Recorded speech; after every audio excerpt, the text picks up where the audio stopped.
So I want to thank you all for coming and worshiping with us today. Let's invite God's presence here with a prayer. Dear Father, please quiet our minds, still our hearts, for your living ways are all we seek. Strengthen our lives and inspire our spirits in your living waters. From the living waters flows endless grace. Amen. So we're ready to start with the band. Enjoy. Good morning. We're glad that you could all be here today with us.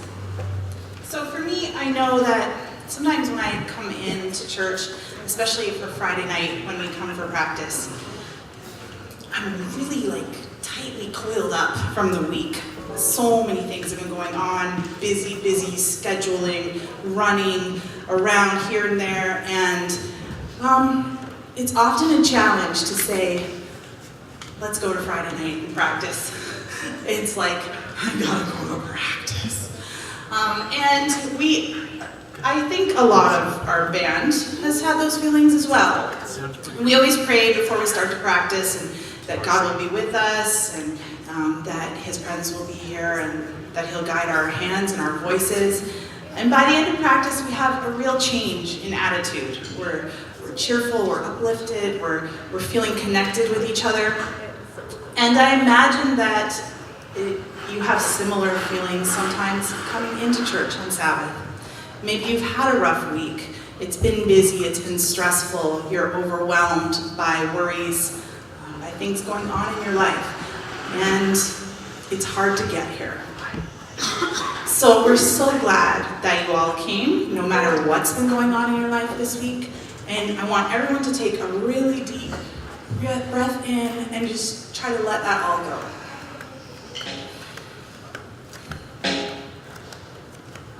And I know God's presence is here, and I know that He will be with you as you praise Him, and that He will uplift your spirit if your spirit is down this morning. Please stand with us as we sing, Blessed Be Your Name.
Blessed be the name of the Lord.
He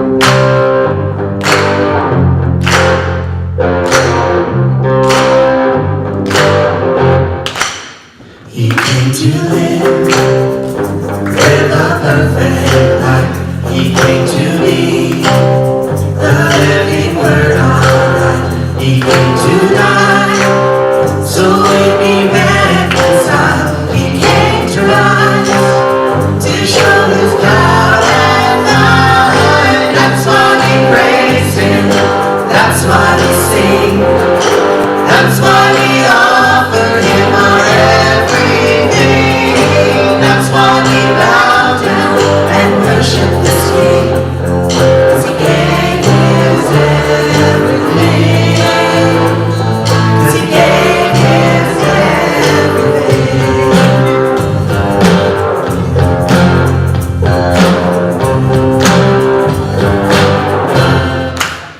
He came to live again in us. He came to be our conquering King and friend. He came to heal and show the lost ones His love. He came to go, prepare a place for us. That's why we praise Him. That's why we sing. That's why we offer Him our everything. That's why we bow down and worship His King. 'Cause He gave His everything. 'Cause He gave His everything. Hallelujah.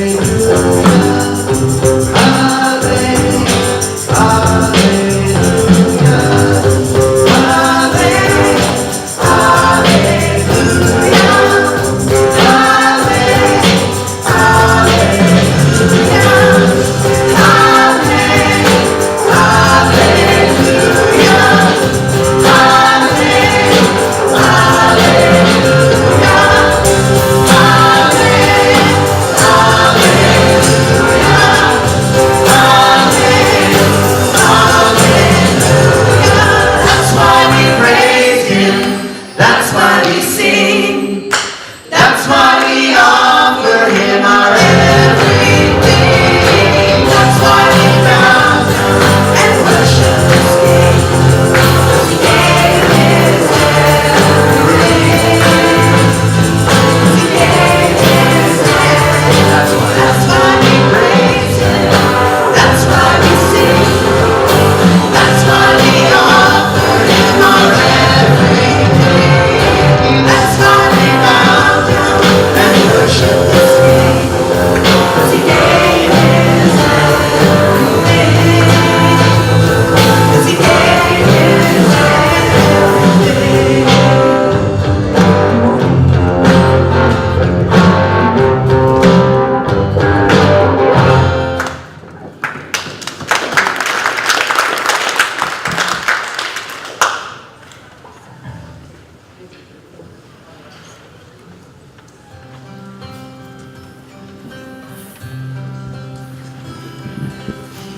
My hope is built on nothing less than Jesus' blood and righteousness.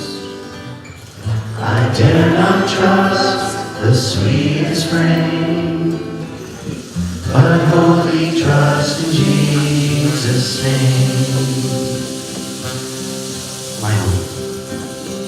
My hope is built on nothing less than Jesus' blood and righteousness.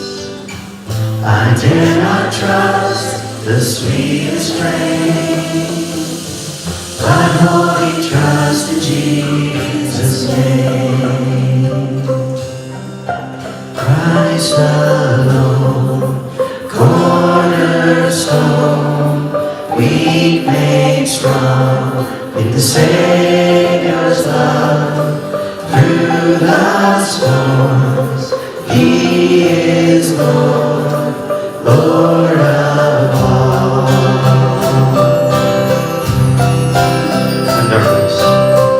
When darkness seems to hide His face, I rest on His unchanging grace. In every high and stormy air, my anchor holds within the veil. My anchor holds within the veil. Christ alone, cornerstone, weak made strong in the Savior's blood. Through the storm, He is Lord, Lord of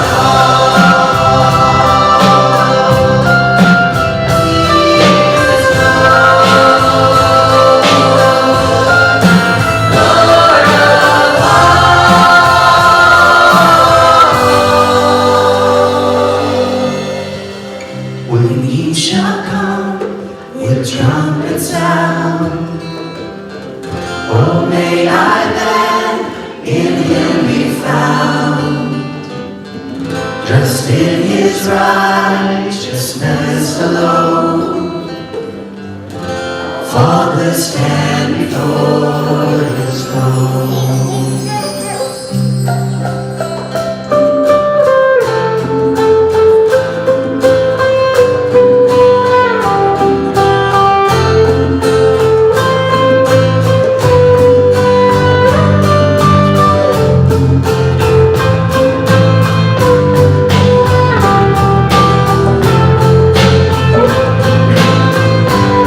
Christ alone, cornerstone, weak made strong in the Savior's blood. Through the storm, He is Lord, Lord of Christ alone, cornerstone, weak made strong in the Savior's blood. Through the storm, He is Lord, Lord of He is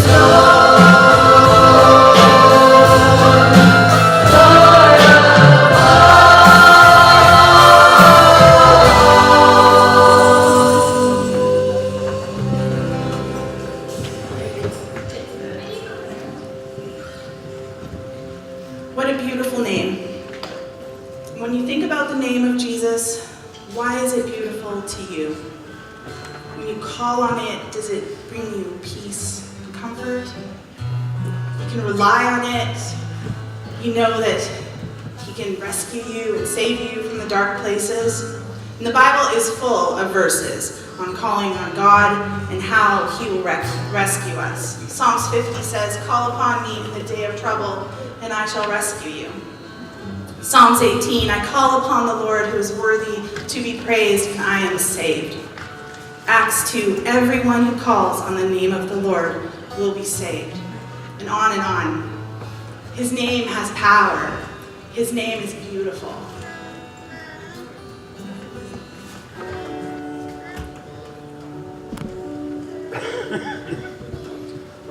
You were the Word at the beginning, one with God the Lord Most High. Your hidden glory in creation, now revealed in you, our Christ. What a beautiful name it is. What a beautiful name it is, the name of Jesus Christ, my King. What a beautiful name it is, nothing compares to this. What a beautiful name it is, the name of Jesus.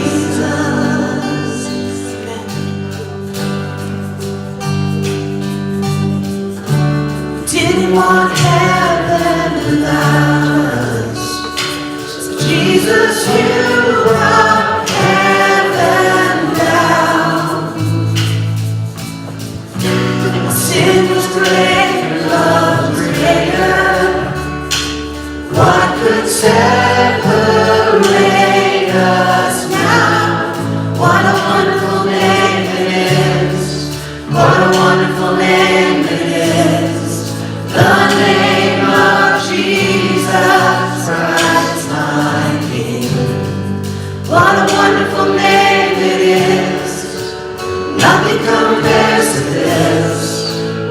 wonderful name it is, the name of Jesus.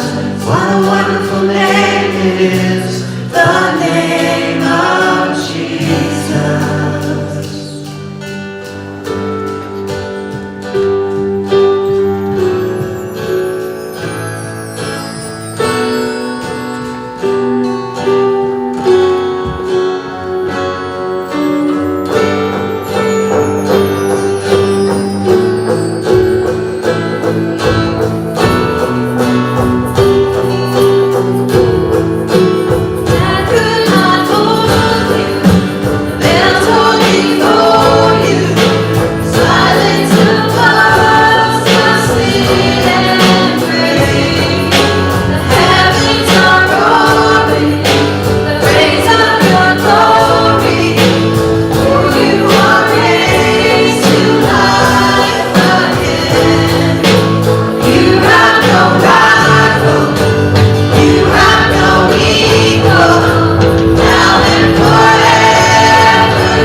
I'd also like to ask you to stay with us after the sermon to hear a couple of ways that you can connect through some of our upcoming events. Thank you. Thank you, Arlene. Today, I don't know if you saw it on Facebook, we put it on our Facebook, we put it on our newsletter, we put it on our website. Kind of the things that are going on, the series that we're starting. And today we're kicking off a brand new series that we're calling our Legacy Series. And I remember I was just scratching my head, I was like kind of wondering and pondering, what am I going to do for the summer? What series are we going to do? And I actually was not planning on being here this weekend because I was going to be going away. But it didn't work out for us to leave today, and so I ended up having to preach today. And I was thinking, what am I going to preach? What series are we going to start? And usually I like to preach and plan my sermons at least half a year in advance, so we kind of know an idea or direction of what we're going in. But I just couldn't figure out what we were going to be preaching this summer. And interestingly enough, I felt God really leading us into the book of Judges as we followed up our last sermon series, which was Genius or Insanity. And it's interesting how when you're kind of working, or when you're trying to figure out what to do, how like God kind of works things around you to give you some guidance. And I remember all the conversations I was having, the people I was interacting with, everything was kind of coinciding with this idea of legacy and our story of Judges. And in our Friday night youth program, we run this from September to the end of May. We're taking a break for the summer. We've been going through the major stories of the Bible. And so with the youth, we've actually been reading through the Bible. We're going to be reading from Genesis all the way to the end of Revelation. And we've made it halfway through, close to halfway through. We're actually in the book of Judges. And the Lord's been blessing us tremendously as we've been studying this book. And it's interesting because the book of Judges can be very controversial. It can be very controversial, but it can also be very exciting. It has that mix of controversy and excitement because the pages of Judges are filled with stuff you wouldn't expect to see in the Bible. Maybe some of you are familiar with, but for those people who kind of have this idea of the Bible being this beautiful book of God's love and all that stuff, it's interesting when we get to the book of Judges because these pages are filled with sex and violence. It's filled with rape and massacre and brutality and deceit and all these weird stories that kind of make us scratch our head and wonder why they're even in the Bible to begin with. And I think if we were to see some of these stories accurately depicted on television or on movies, these stories would probably more closely resemble an episode of Game of Thrones than an episode of the Bible. And the book of Judges is interesting because it's a transition point for Israel. At this point in time, Israel has been ruled by Moses and by Joshua, and now they're beginning to lose their main leaders, the main people that they had in charge of them, and they're beginning to ask God to establish kings and to establish leaders, and they're trying to stray away from the idea of God leading them because they want to kind of be like all the other nations around them. And so God sends judges and leaders to Israel to bring them back into a relationship with Him. And without these leaders, if you read the book of Judges, it says, and between these times of leaders, the people didn't have a king and didn't have a leader, so they did whatever they pleased. It was complete mayhem. They worshipped idols. They sacrificed their children in the fire. They prostituted themselves in the temples. And any time they were without a leader, without this guidance from God, it was complete, just craziness. The line between these people of God and the pagan world was completely blurred. And what's interesting about the stories of Judges is that they don't play out the way you'd expect them to. You know, in the midst of drunkenness and prostitution and adultery and violence, you'd expect to see these leaders come up with strong moral values, right? If God's trying to lead His people away from something, you would expect to see the leaders that God chooses to be people of strong moral values and of godly attitudes and personalities. But you get the exact opposite in Judges.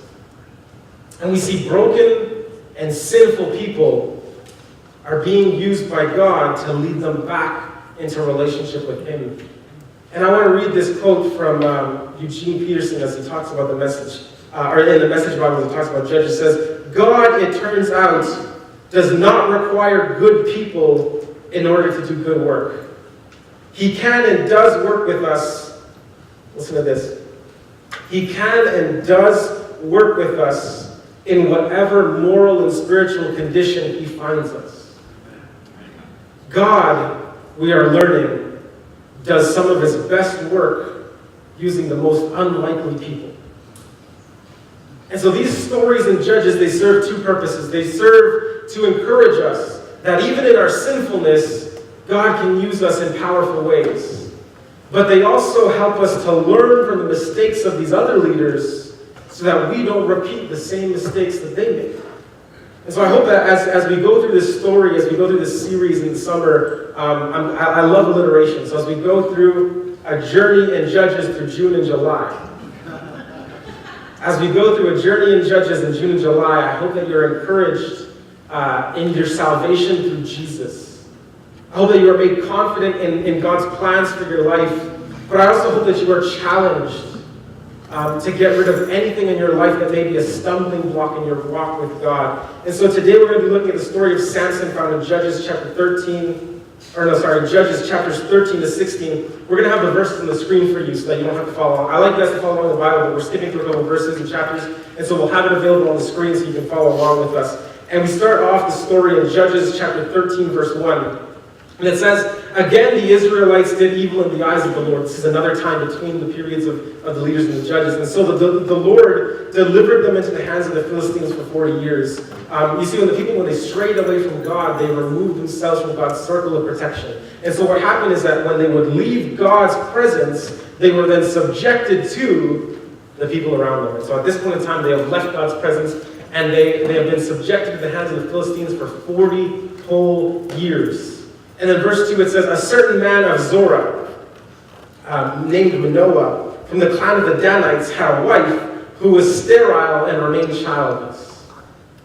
I'm going to ask a quick question. Actually, let's go back just one more verse because I want them to see this. I'm going to ask a quick question, and I need you guys to answer this. Who is Manoah? Who is Manoah? Or who do you think Manoah will become? He's the father of Samson. We haven't gotten there yet, so if you haven't read the story, I'm sure, how many of you guys know Samson? How many of you guys, before this verse, knew who the father of Samson was?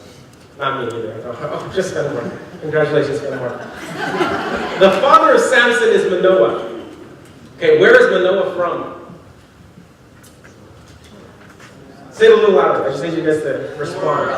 Zorah. Yes. Okay. Just for any visitors or for members who've been here for a long time, you know I cannot preach unless you respond to me. Okay? That means make some noise, say amen, clap your hands, stand up, do whatever it takes, whatever the Spirit leads you to. That helps me preach a little better. And so if you don't want to be bored, then you've got to speak to me back a little bit. So where was Manoah from? Zorah. Okay, so he was from the city of Zorah, from the clan of the Danites. Okay, that's an important thing you want to know. And so we're going to continue on in verse 3. It says, "The angel of the Lord appeared to her and told her, 'I know that you are barren and childless, but you're going to become pregnant and you're going to bear a son. But take much care,' he says in verse 4, 'drink no wine or beer or other fermented drink. Eat nothing ritually unclean. You are in fact pregnant right now. You're carrying a son. No razor shall touch his head. The boy will be God's Nazarite from the moment of his birth. He will launch the deliverance from the Philistine oppression.'" Okay, so Samson's father, Manoah, was from which city? Zorah. Okay, but then here you have the angel saying Samson will be God's Nazarite. And if you guys have ever read through any of the Gospels, you'll know that Jesus was a Nazarite too, because he was from the city of Nazareth, right? And so Jesus would have been called a Nazarite because he's from the city of Nazareth. But Samson isn't born in Nazareth. He's born where? Zorah. So he would have been called a Zoraphite. But why does God say Samson will be a Nazarite? Because the word Nazarite in Hebrew is actually closely related to the word dedicated. And so when God calls Samson a Nazarite, he's not saying he's going to be born in Nazareth. He's saying this is a man who is going to be dedicated to me. He's going to be fulfilled, or his purpose is going to be to serve the purpose that I have for him. And this Nazarite was a person who took a certain type of vows. Do you guys know what Rastafarians are? Yep. So Bob Marley and his beautiful dreadlocks? Did you know he was a Nazarite? Interestingly enough, the Rastafarians take their vows from the Nazarites of the Bible, where they don't drink any wine, they don't drink any spiritually unclean foods according to the Levitical laws, and they also take their inspiration from the story of Samson, and they don't cut their hair. And so some of these vows that Samson took included these kind of things. Included not drinking any fruit of the vine, any fruit, any grape, any fermented drink. He was not to keep, he was to keep all of the laws of spiritual cleanliness according to Leviticus, and he was also to never cut his hair. A lot of these Jewish people kind of did some of the similar vows that Samson did, but the difference between the regular Jewish people and Nazarite is that a Nazarite had an outward, visible commitment to God through his hair. And so this symbol of Samson's hair in the story is a symbol of his vows and his relationship and dedication to God. His hair, his uncut hair, was this visible symbol of his connection and dedication to God. And even before Samson's birth, he was called by God for a very specific purpose. And it says that his purpose was to begin the deliverance from the Philistine oppression. And this is where we learn our very first lesson from the story of Samson, and it's that our choices can conflict with our calling. Our choices can conflict with our calling. It says in Judges chapter 14, verse 1, it says, Samson went down to Timnah, which is a couple miles away from the city of Zorah, and saw there a young Philistine woman who caught his eye. When he returned home, he told his father and mother and said, a young Philistine woman in Timnah caught my eye. I want to marry her, so get her for me. And his father and mother objected, and they said, isn't there even one woman in our tribe or among all of the Israelites that you could marry? Why must you go to the pagan Philistines to find a wife? But Samson told his father, get her for me because she looks good to me. Samson was born for the purpose of beginning the deliverance from the Philistines. But more importantly than that, Samson was called to do all of that in a way that honored God and kept the Levitical laws and kept the commandments of God. There were other leaders, there were other judges who delivered Israel from the hands of their enemies, but in this particular case, Samson wasn't just called to deliver the Israelites, he was called to be a Nazarite. He was called to be separated and set apart for God, a godly individual that would fulfill his purposes while still remaining true to God's commands and instructions. So when Samson asks to marry a Philistine woman, his parents naturally respond wearily, asking if there weren't any other women among their people that would be suitable for him. Because according to their traditions, to marry a woman that was outside of their culture, and even more importantly, to marry a woman that didn't worship the one true God, Yahweh, was completely against God's will. It was completely against God's commands. And Timnah was the city of the Philistines. Samson had no business being in that area. Samson was called to be dedicated to God. He was dedicated to deliver his people from the Philistines, and yet he's hanging out and he's socializing and he's just enjoying the time with the Philistines instead of fulfilling his purpose. And then he sees this pretty lady among his time in the Philistines, and he decides to marry her based on her looks, because he hasn't yet had a conversation with her, as we'll read on later. And it says he was called to serve God, to keep the law of God, yet he was breaking the law by intermarrying with a woman of a whole different religion, of a whole different mindset, of a whole different set of moral standards. And if you read in verse 4, it says, his parents did not know that this was from the Lord, who was creating an opportunity to work against the Philistines who ruled over Israel at the time. And I know we can look at that verse and we can be tempted to think that God was behind Samson's rebellious attitude, that God was behind Samson desiring to marry a Philistine woman to start the trouble. That's not the case. Oftentimes the biblical writers will write in a retrospect, knowing the conclusion of the story and writing the story in the context of its conclusion. And so they knew that Samson and the marriage between this woman would be the catalyst between the ongoing clash between him and the Philistines. So they see God working in the situation and they write, and so God ordained this. But that's not always the case, because just because God can and does, listen to this, just because God can and does work with less than perfect situations doesn't mean he's leading us into those less than perfect situations. And so for me, this sermon is pretty personal for me. So I'm going to be saying a lot of things that are personal for my life. For me, it took the desperation of drunkenness and heartbreak and depression for me to turn my life around and dedicate it to God. It took one terrible night of drunkenness for me to decide that I would never touch alcohol again. But just because I can look back and see God working in that doesn't mean that God had led me to that. Does that make sense? Yeah. God wanted me to dedicate my life to Him, but He didn't want to have to lead me through the troubles and hardships of the stuff that I had to go through. And if God has a calling for your life, I firmly believe that He wants to bring you to that calling the easy way. God wants to bring you to your calling the easy way. And He wants you to fulfill your purpose without heartbreak, without difficulties, without trials. But it's often our choices that conflict with our calling and push God to work in the middle of the mess He was trying to bring us around. And so I preached last week on John chapter 3, and I focused on the idea that we are simply saved by grace, and we focused on the verse, most of you guys know, John chapter 3, verse 16 and verse 17, and it says, because this is the way God loved you, that He would give up His only Son, so that anyone who had faith in Him would not perish, but receive eternal life, because He didn't send His Son to condemn the world, but to save the world through Him. And if you haven't listened to last week's sermon, it's on our YouTube page for you to listen to. I encourage you to go listen to that, because this is the context through which we're preaching our entire legacy series. And I'm going to say it again in case you weren't here last week. There are no set of rules, commandments, or doctrines that can ever bring you salvation. Are you listening to that? I'm going to say it again.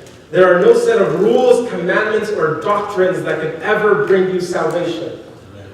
This means that how you dress, what you do, what you say, how you keep the Sabbath, whether you drink coffee or not, whether you eat pork or not, whatever you believe that may be different from the Seventh-day Adventist Church cannot strip you of the salvation that is found in Jesus. Because Jesus is greater than any religion or denomination. So there is nothing that you do or don't do, that you believe or not believe, that can strip you of the salvation that is found in Jesus. Your relationship with Jesus, as we talked about last week, is the only thing that can save you. The relationship you have with Jesus, that Spirit working within you to become a better person, to bring about the kingdom life in you, that's where salvation lies. But this being said, though, there are some choices that we make and some actions that we take that can put our relationship with God in jeopardy.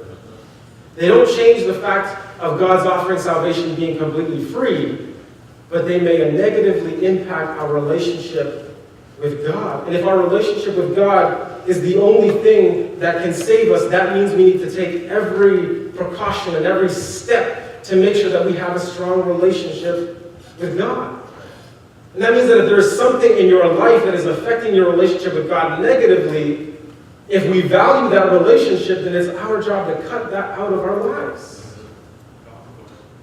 Because it's not about what you do or don't do, it's about your relationship with God. And so now you're not focusing on whether something you do is right or wrong, you're focusing on whether what you do is leading you away from God or bringing you closer to Him.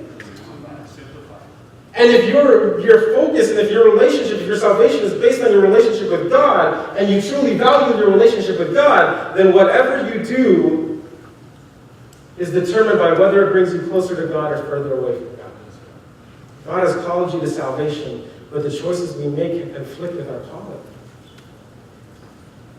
And so one of the questions a lot of youth like to ask me, this is no matter where I go, whether I come here or whether I go somewhere else, a lot of youth love to ask whether drinking or doing drugs is wrong or right.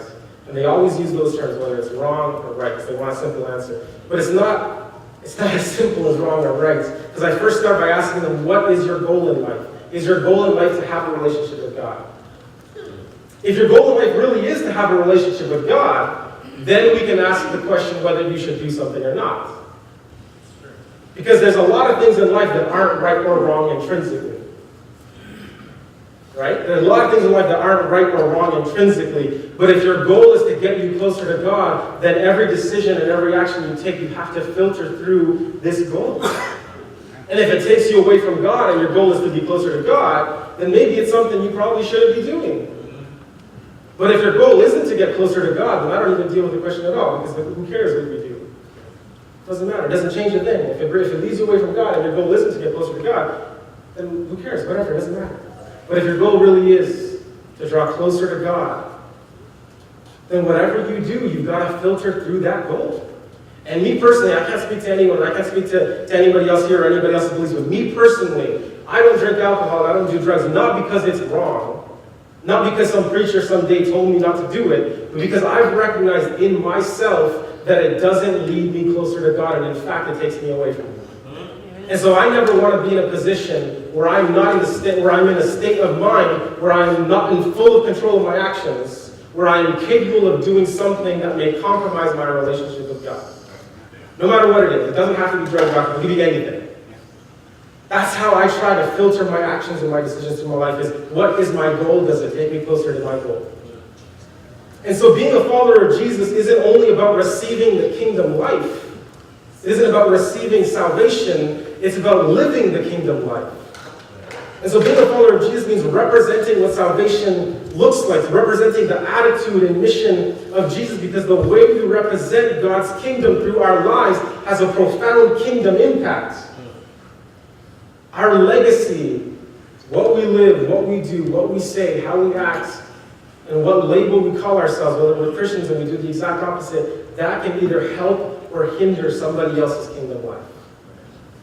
And so this is the second lesson we're going to learn from the story of Samson. One thing always leads to another.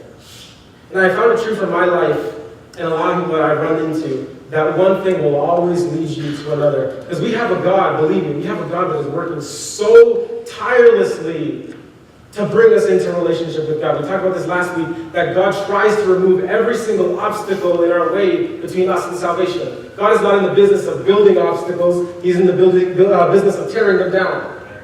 God wants to remove every obstacle we have between us and salvation, but at the same time, there's also somebody else. There's the devil, there's an adversary who is working to draw us away from God.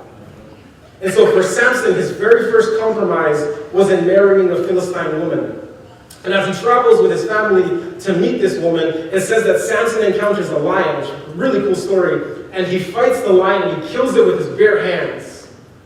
And it says on his way back, sometime later, to marry the woman, because he goes, he has a conversation with the woman, they set up the whole arrangement, the whole marriage, they leave, and they're coming back to finally marry. And on his way back, it says that he finds a honeycomb sitting in the lion's mouth, and he takes from it and he eats it. And it says, the Bible says he shares it with his parents, but doesn't tell them where it comes from. And it's interesting that he chooses not to tell them where it comes from. Because according to the Levitical laws, if you touched anything that had touched a dead body that wasn't killed in a spiritual appropriate way, you guys know the laws of kind of halal, how they have these very particular steps of how you kill and sacrifice an animal. If anything touches an animal that wasn't killed in that way, it becomes spiritually unclean.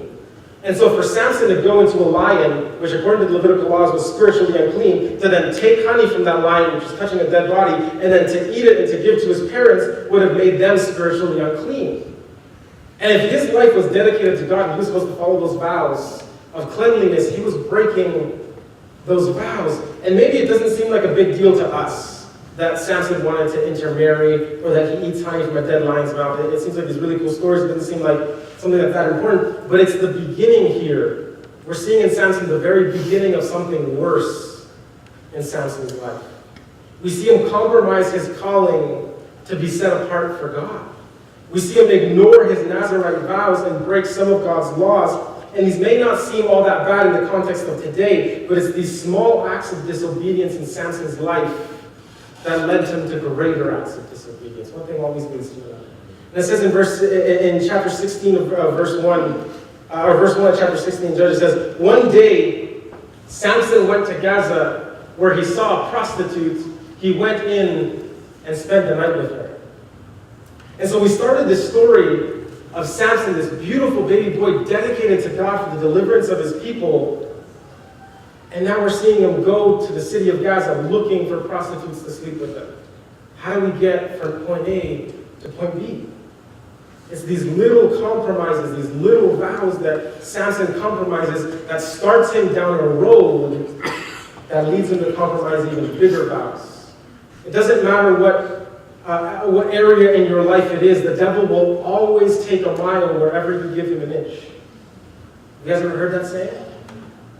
The devil will always take a mile wherever you afford him an inch. He gets us to compromise on seemingly irrelevant matters, and he has us break these little vows here and there. And sometimes we fail to realize that these little vows here and there is actually leading us down a road where we might be willing to do something that would go against morals we used to feel strongly about. I need a quick volunteer, actually, for this example. Does anybody want to come up and volunteer? No one's eager today. It's more serious than usual. Okay, Tyler, thank you very much. I have some playing cards, and I want to show you a quick magic trick. I'm just kidding, it's not. This is how it was explained to me, and I love this illustration. Because this idea of the devil just slipping in little compromises, little things here and there, and it may not seem like it's all that important, but what happens is that it's always leading us to something worse. I want you to close your hands like this. Close your hands like this, all right? Show it so everybody else can see it. So what happens is that when we're dedicated to God, we have kind of like our doors closed to whatever the devil's trying to bring into our lives. And so if he wants to bring in something huge, if he wants to get us to compromise in something very big, it's very difficult for him to get us to compromise in huge things if the door's already closed to him. But what he does, though, and he's sly in this way, is he gets us to compromise little tiny things. Little tiny things. And it doesn't seem like it's all that bad. It's just a little thing here and there. But what happens is that the more he manages to slip in, even the bigger thing, he pushes things. He pushes things. Let me push this down just a little bit right here.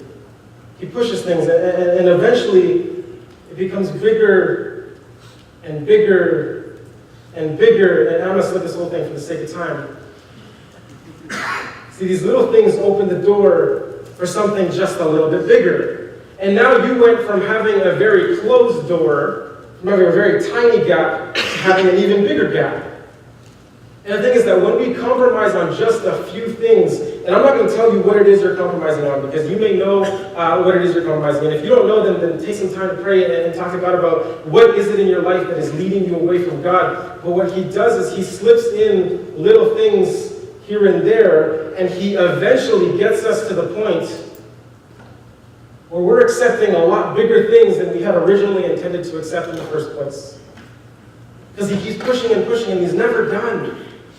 That's the problem, is that the more you plunge deep into this cycle of negativity, the more you plunge deep into sin, the easier it becomes to do bigger and badder things.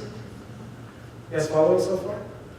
Because when he gets us to compromise on just a few things here and there, he cracks open the door just a little bit. Just a little bit. Just a little bit. And eventually you're at a point, I'm just going to slip in the rest of this for time, you're at a point where you're accepting a whole lot more than you had ever intended to accept. One thing always leads to another. Thanks so much, Tyler. One thing always leads to another. And it's tough because we're sitting here wondering, like, what's the harm in just this one little thing? What's the harm in compromising just one little value? And there may not be a big harm in compromising one tiny thing, but one thing always leads to another. When we compromise in one tiny thing, it makes it so much easier for him to slip in other tiny things, to the point where all these tiny things amass to a giant amount of things. And now we're opened up to a lot more things than we had originally intended to be open to. If we know that there is something in our lives that leads us to sin, it's up to us. If we value a relationship with God, it is up to us to take the appropriate steps to protect our relationship with God. If we truly value that relationship, it's up to us to take those steps. And I hope you guys understand that I really do love each and every one of you. I really care about you, and I wouldn't ever preach this. I wouldn't ever challenge you guys to move in your relationship with God if I didn't care for you guys. And I'm not preaching from a place of self-righteousness or a place of like, I've done it all and I'm a great person, because Lord knows I'm a sinner just as much as the next person. And I need just as much grace and just as much forgiveness as the next person. And whenever I preach, no matter what it is I preach, I always preach it from my personal struggles, with deep convictions in my heart. And I told you I'm going to be very honest with you guys. And I'm going to be honest with you guys. I'm going to share something that I have never shared publicly in my entire life. And it's the fact that I have personally been struggling. There's some people here that know, because I've shared it in class. I've shared it with some of the students that I work with to encourage them and to strengthen them. But I have personally been struggling with pornography ever since the age of 9. I was introduced to that kind of stuff by one of my friends, one of my neighbor friends, who introduced me to that stuff. And I've been struggling with pornography ever since the age of 9. And I have prayed long, hard prayers for victory over the struggle, and I haven't gotten it. And I've literally cried my eyes out to God for strength to overcome. I've literally spent hours, and I'm not exaggerating when I tell you hours, I've literally spent hours on my knees praying about just this one particular issue, but it's never been able to go away until this year. So I want to praise God for the fact that I have been having victory over my struggle this year. And it's not because I'm this great person that's able to resist temptation, because believe me, temptation comes. It comes. But I have recognized and identified the things in my life that bring me that temptation, and I have taken steps to prevent those things from influencing my life. I don't watch certain shows or movies or listen to certain music by myself, because I know that leads me down a train of thoughts that might bring me temptation. I recognize that my phone is a form of temptation, so I don't scroll through Facebook or Instagram late at night. I don't have my phone right beside my bed. I have my phone somewhere far away, so that when I put it to charge, I put it away from me so that I'm not even forced or even tempted to grab my phone. These little stumbling blocks that keep me away from temptation. I don't go through the explore page on Instagram, because there's always pictures of women in bikinis, and maybe that's not the temptation part for me, but that starts a train of thought, because one thing always leads to another. That starts a train of thought that might lead me into temptation at night. I don't scroll through Instagram. I don't scroll through that stuff late at night, because I know it brings me temptation. And one of the things that I personally do whenever I feel tempted, I recite out loud my own version of Philippians chapter 4, verse 8. And I literally, whenever I'm feeling tempted at night, I will recite out loud, whatever is true, whatever is just, whatever is right, God help me to focus my mind on these things, because I'm feeling tempted right now. I have friends that we have made a pact to call ourselves whenever we feel tempted. It doesn't matter what time of night it is. I can call my friends up and say, man, I need some support because I'm feeling tempted right now. I have friends that text me regularly and ask me, are you clean? And I text them regularly and ask them, are you clean? Because we're holding each other accountable to something we want to strive for, to that purity. And I've made a promise with God that it doesn't matter how painful it is for me in my life. If I look at pornography on any one of my devices, whether it's my laptop or my iPad or my phone, I promise to God that I will take that device and I will smash it to pieces. Because there's nothing in this world, there's nothing that I love more than my relationship with God. And if it takes me for me to smash something to pieces that I value so much, that costs me hundreds of thousands of dollars, if that's what it takes to preserve my relationship with God, I will do that.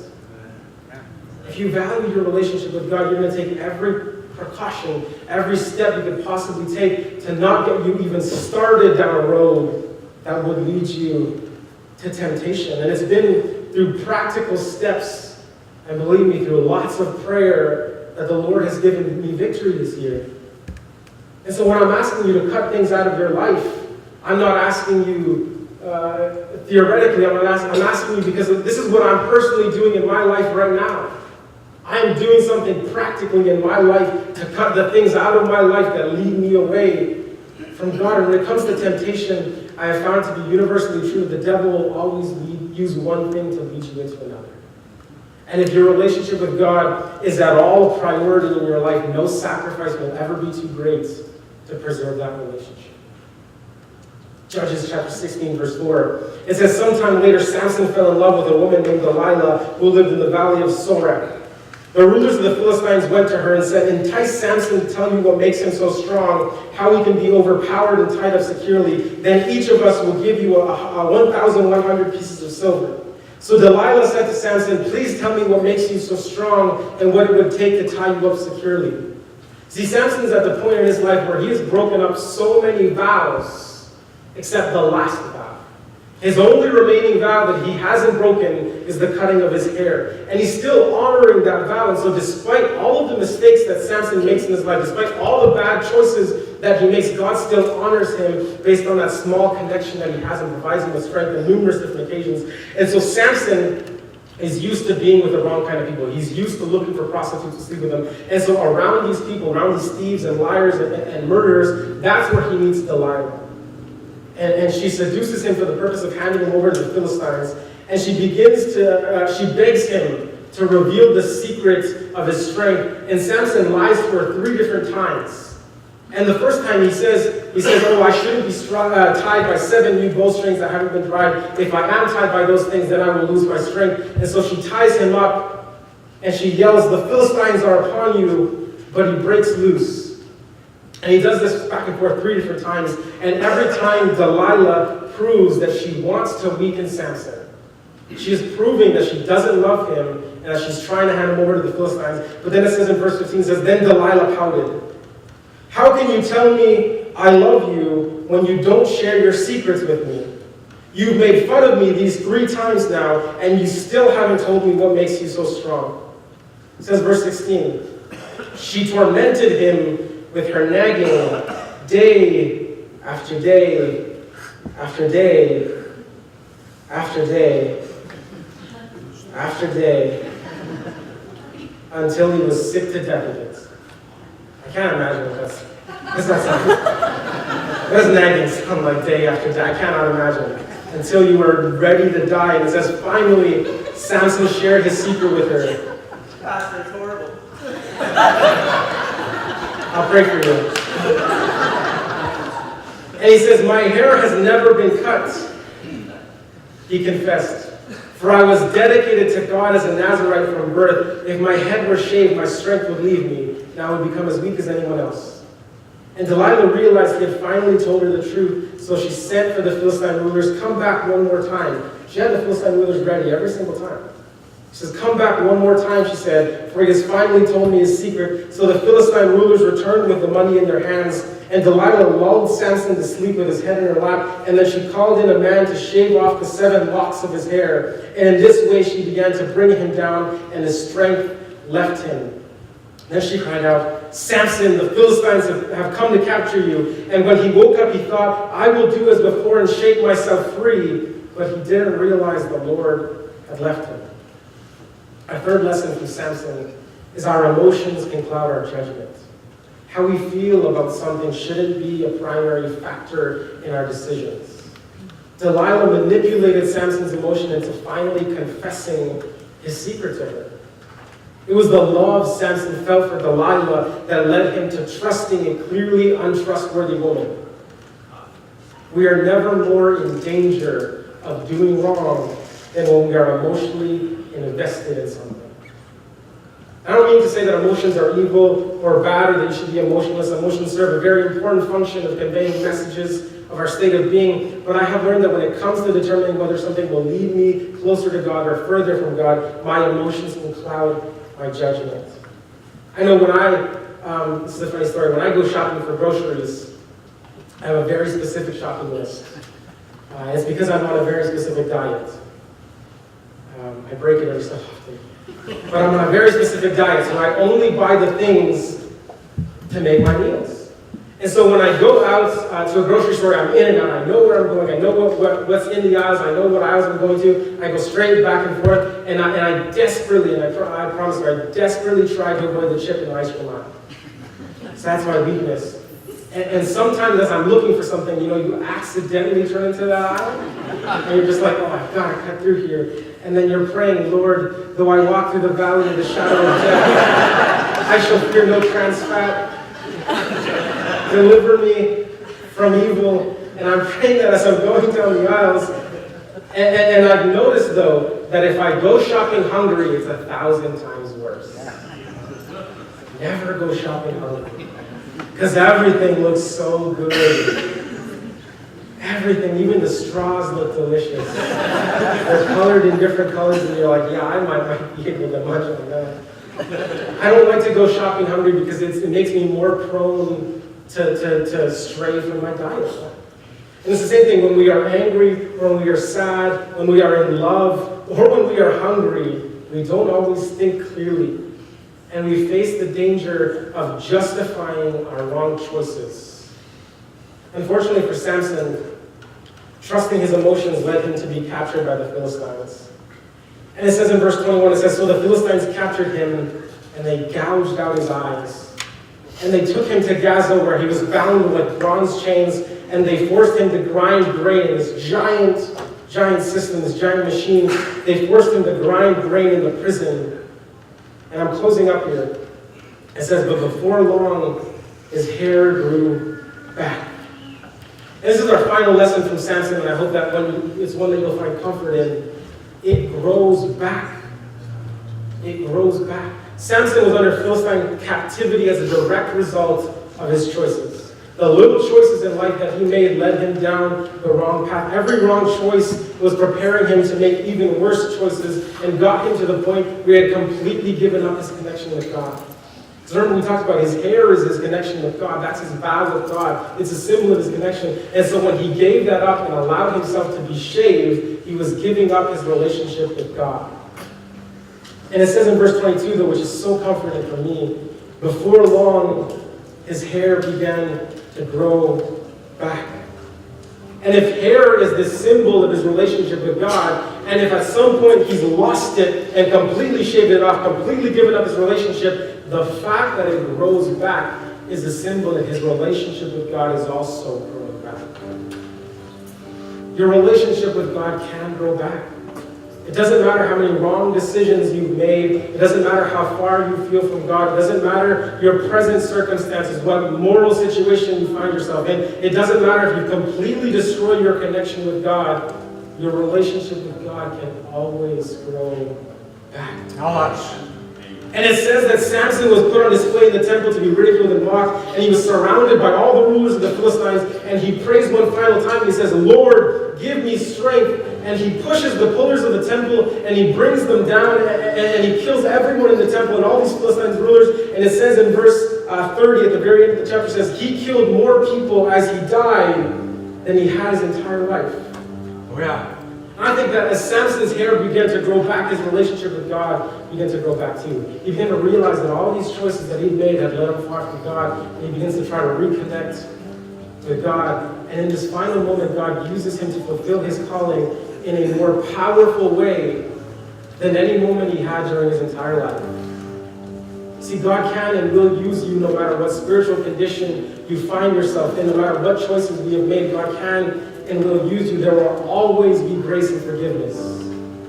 But the moment you dedicate yourself to God, completely to God, the moment you completely dedicate yourself to God will be the moment God uses you in ways you have never been used before. Oh yeah. And you will do greater works than you had ever done when you were back and forth between God. These are our lessons. Our choices can conflict with our calling. The choices we make and the actions we take can start us down a road that either leads us to closer to God or draws us away from God. One thing always leads to another. If you give the devil an inch, he will always draw out a mile. And if you know that there is something in your life that is starting you down a road that takes you away from God, I would pray and hope that you would value your relationship with God enough that you would do whatever it takes to stop yourself from going down that road.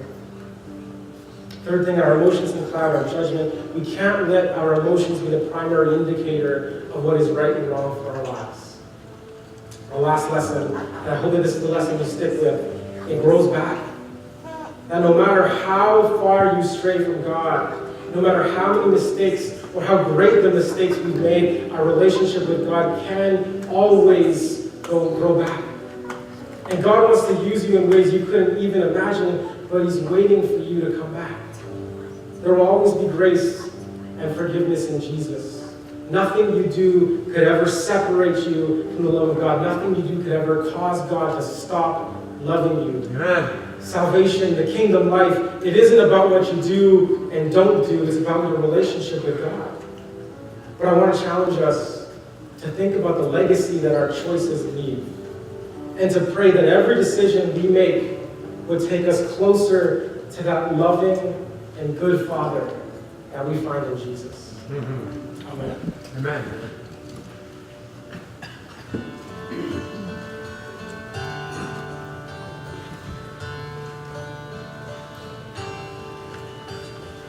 I've heard 1,000 stories of what they think you're like. I've heard the tender whisper of love in the dead of night, and you tell me that you're pleased and that I'm never alone. You're good, good Father. It's who you are.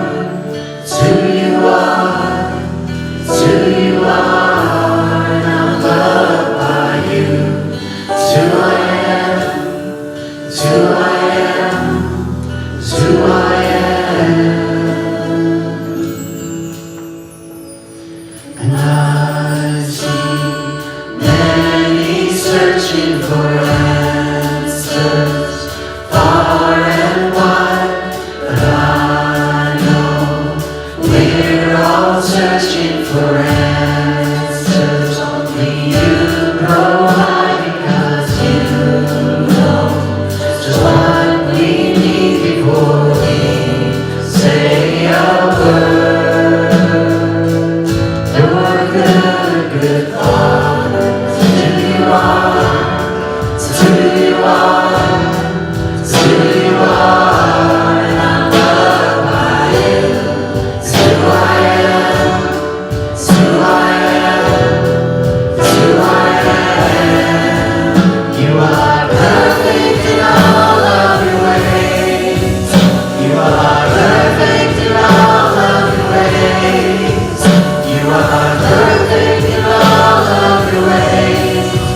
You are. And love so undeniable, I can hardly speak. Peace so unexplainable, I can hardly think as you call me. Deeper still as you call me. Deeper still as you call me. Deeper still into love, love, love. You're good, good Father. It's who you are. It's who you are. It's who you are. And I'm loved by you. It's who I am. It's who I am. It's who I am. You're a good, good Father. It's who you are. It's who you are. It's who you are. And I'm loved by you. It's who I am. It's who I am. It's who I am.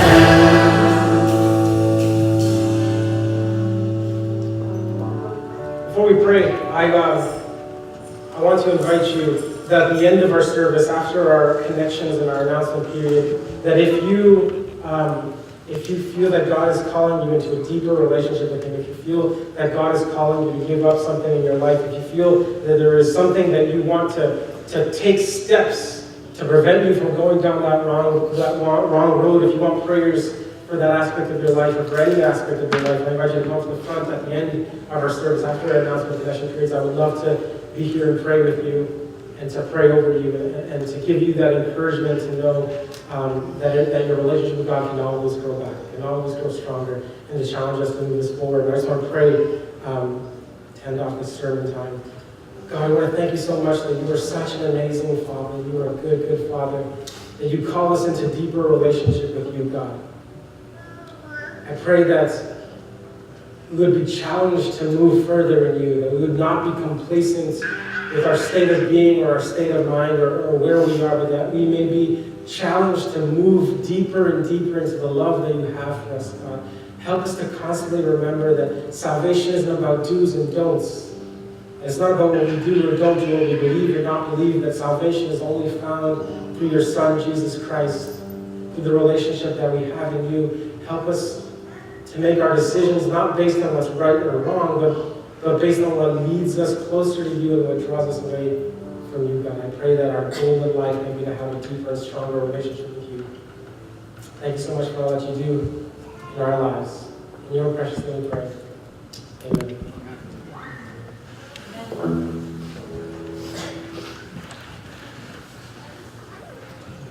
Thank you everyone for coming to worship with us today, and wasn't the team amazing? You guys did a great job. Thank you.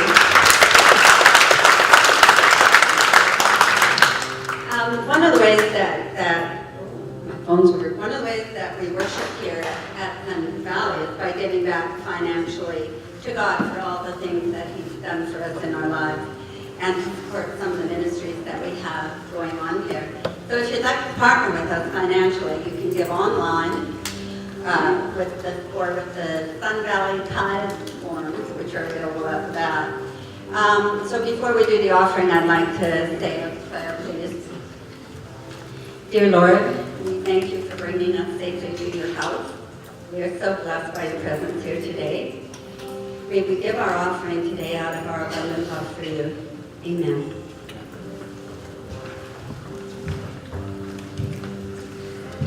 Okay.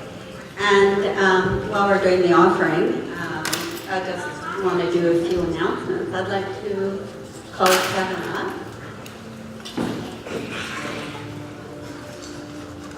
Good morning. How are you doing today? Good. That was a good sermon. I just want to know if Mr. McMullen is in the house. Is he in the house? No. No? Okay, I'm just joking. Okay, I'll be really quick here. On Thursday, at 2 o'clock, first of all, has anybody here been taught by Mr. McMullen stand up? If you've been taught by Mr. McMullen, stand up. You have been taught by Mr. McMullen? Wow. He's taught you? Wow, that's... Get the guy okay, just stay standing, okay? Who has worked with Mr. McMullen in any capacity? Worked with him, okay? You're still working with him, yeah, that's right. You've worked with him. Right? Yeah. And in any capacity, whether you were the janitor, whether you were the lawn maintenance or substitute teacher, okay? He has been at Oka for 40 years this year, and there will be a celebration, and it's a surprise. So we would like you to be there. We couldn't find a date that would please everybody.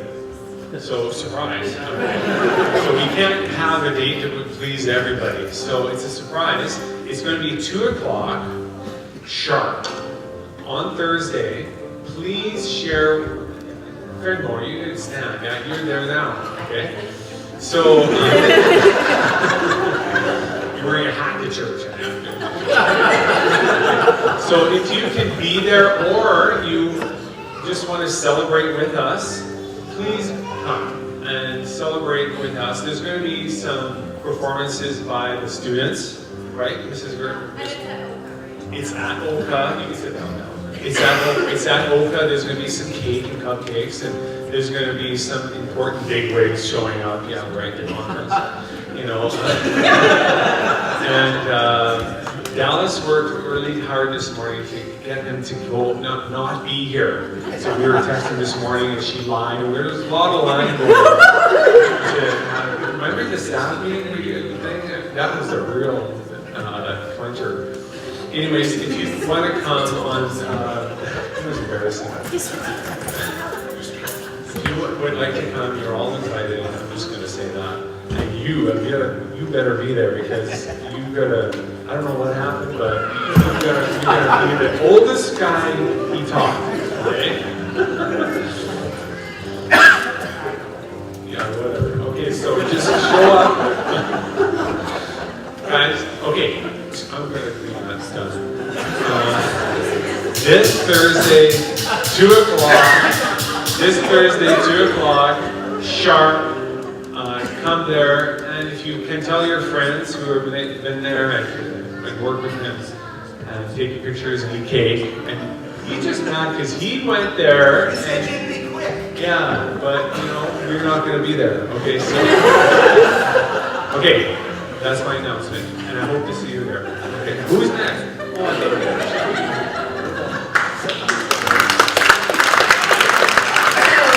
After church service next Saturday, June 10th, don't forget that we're going to be having a church circle. And a church circle is where we get together as a community and we talk about our church and sideways on me again, okay?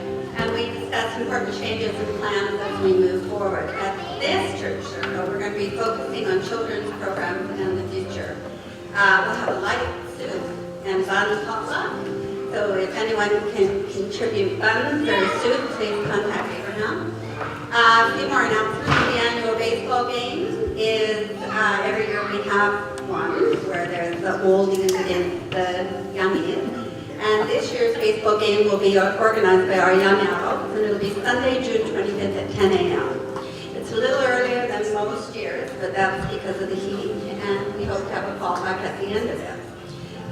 Church will be closed July 1st as it's OPA's 100th year celebration. In partnership with our school and the other churches, Sun Valley will be closed that day, so July 1st. We encourage you all to join us at OKAA to celebrate 100 years in Kelowna.